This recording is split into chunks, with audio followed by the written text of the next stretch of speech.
Everyone and welcome to my channel रैबू stitching fashion. आज हम इस वीडियो में सीखेंगे कि बने हुए ब्लाउज की चेस्ट कैसे नापते हैं। तो गाइस, अक्सर जो बिगनर्स होते हैं तो वो थोड़ा कंफ्यूज में रहते हैं कि जो बना हुआ ब्लाउज होता है उसका जो चेस्ट होता है वो हम कैसे पता करेंगे, क्योंकि आपने देखा होगा कि ब्लाउज में बैक नेक जब हम डीप बना देते हैं तो हम चेस्ट को नहीं नाप पाते हैं। तो बहुत से क्या करते हैं, यहाँ से इस तरह से नाप लेते हैं। तो देखिए, ब्लाउज जो बनाने का तरीका होता है वो सबका अलग अलग होता है कि आगे के जो पार्ट होते हैं बैक पार्ट से बड़े रखे जाते हैं। अगर हम उसको नापेंगे यहाँ पर तो इस हिसाब से चेस्ट ज़्यादा निकलेगा और आप नहीं पता कर पाएंगे कि इस ब्लाउज़ का चेस्ट कितना है। तो हम जब भी बने हुए ब्लाउज़ को नापते हैं वो कैसे नापेंगे, तो एक बार वीडियो को शुरू से एंड तक ज़रूर देखना है। चैनल को अभी तक आपने सब्सक्राइब नहीं किया है तो प्लीज़ चैनल को सब्सक्राइब कर लें, बेल आइकन को प्रेस कर लें और एक प्यारा सा कमेंट ज़रूर से कर दें। तो अब हम चलते हैं ब्लाउज़ की चेस्ट नापना कि देखिए कैसे नापेंगे। अब इस ब्लाउज़ का जो गला है वो बैक में हम आपको एक बार दिखा दें कितना है। तो इस ब्लाउज़ का जो गला है वो 8 इंच का है। तो जब डीप नेक होता है तो उसमें आपको क्या करना है, तो जिस तरह से आप सिलाई कढ़ाई जो करते हो तो आपके पास इस तरह से बुकरम तो होती होगी। तो इस बुकरम को आपने इस तरह से रखना है। जो गले की चौड़ाई आप 6 इंच की ही रखते होंगे तो हम इस तरह से यहाँ पे पहले तो या तो आपको निशान लगा लेना है इस पर 6 इंच का। कैसे लगाएंगे, यहाँ पर, और फिर इसके बाद में यहाँ पे हम ये निशान लगा लेंगे। तो ये हमने निशान लगा लिया है और इस पेपर को हम अंदर रखेंगे ऐसे।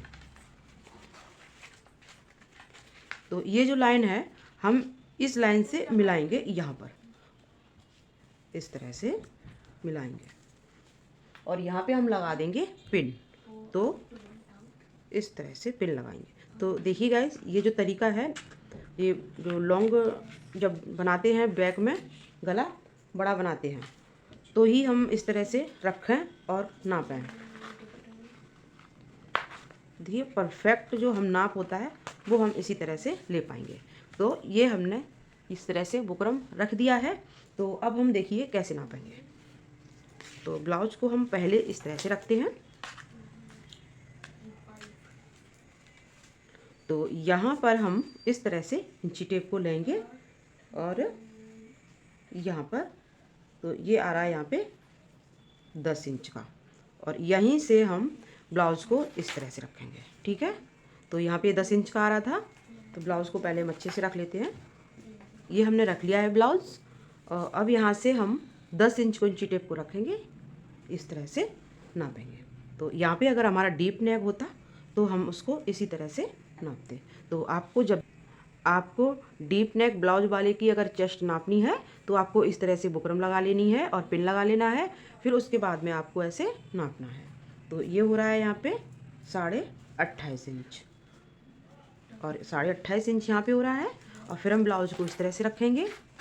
फिर इंची टेप को भी हम यहाँ पे 28.5 पे लगाएंगे। ये जो साइड वाली सिलाई है यहाँ पर इस तरह से, तो ये हम, तो देखिए इस ब्लाउज की जो चेस्ट है वो है 38 इंच। तो मैं आशा करती हूँ फ्रेंड्स आपको समझ में आया होगा कि हम बने हुए ब्लाउज को कैसे नापते हैं। तो इस तरह से ये मैंने नाप लिया है। बाकी बात तो आपको पता ही होगा, आर्म होल राउंड और ब्लाउज की लेंथ कैसे नापते हैं। और देखिए ब्लाउज़ की लेंथ कैसे नापते हैं। अगर आप आगे से ब्लाउज़ की लेंथ लोगे तो हमेशा आपको ब्लाउज़ की लेंथ बड़ी लगेगी। तो देखिए यहाँ पे हम इस तरह से नाप रहे हैं तो ये आ रही है 15 इंच की। ओके, और अब बैक में जब हम नापेंगे तो देखिए कितनी आएगी। तो बैक में आ रही है 13 इंच की। तो 2 इंच का फ़र्क पड़ रहा है इसमें। तो आपको देखिए, तो आपको जब भी ब्लाउज़ की लेंथ लेनी है तो बैक से ही लेनी है। ब्लाउज़ की लंबाई नापें तो पीछे से नापें इस तरह से, क्योंकि हमारे ब्लाउज़ का जो फ्रंट पार्ट होता है तो थोड़ा सा बड़ा बनाया जाता है। अगर आप हमसे पूछेंगे कि बड़ा क्यों बनाया जाता है, कमेंट करोगे, फिर मैं आपको बताऊंगी कि आगे हम बड़ा ब्लाउज़ क्यों बनाते हैं। तो इस तरह से ब्लाउज़ की लंबाई का नाप लें। और जब आर्म होल राउंड नापते हैं तो उसको भी हम इस तरह से नापते हैं, ठीक है। और गला जब नापते हैं तो गला नापने का दो जो तरीका होता है, एक तो फ्रंट में नापा जाता है, ऐसे ऐसे रखते हैं इंची टेप को, फिर इस तरह से उंगली से इस तरह से आपको सीधा रखना है, या आपको कोई स्केल वगैरह लेना है, स्केल लेकर के और इस तरह से देखना है, यहाँ पे रखना है स्केल को, यहाँ पे जो कंधे पे सिलाई आ रही है, और फिर इस तरह से आपको, ये देखिए गला इसका जो ब्लाउज़ का है वो आगे 6 इंच का है, ठीक है। इस तरह से नापना है। और एक दूसरा जो तरीका होता है वो कैसे नापते हैं, वो ये तरीका होता है इस तरह से। अगर इस तरह से हम ब्लाउज़ को रखेंगे और यहाँ पे बीच, गले के बीच के सेंटर पे देखेंगे कि कितना है, तो देखिए यहाँ पर कितना फ़र्क पड़ रहा है। जब ऐसे नापा हमने तो 6 इंच निकला, और ऐसे नापा हमने तो 7 इंच का निकला। तो ये तरीका जो आप अपना देखें कौन सा अपनाते हैं, तो इसमें कोई दिक्कत नहीं है। अगर आप ऐसे नापेंगे तो आपको जब कटिंग करनी होगी तो इसी तरह से स्केल इसको रखें इंची टेप को, जब आपको गला कटिंग करना है। और ऐसे नापेंगे अगर आप, तो आप जब कपड़े पर कटिंग करेंगे तो इस इंची टेप को ऐसे तिरछा रखना है।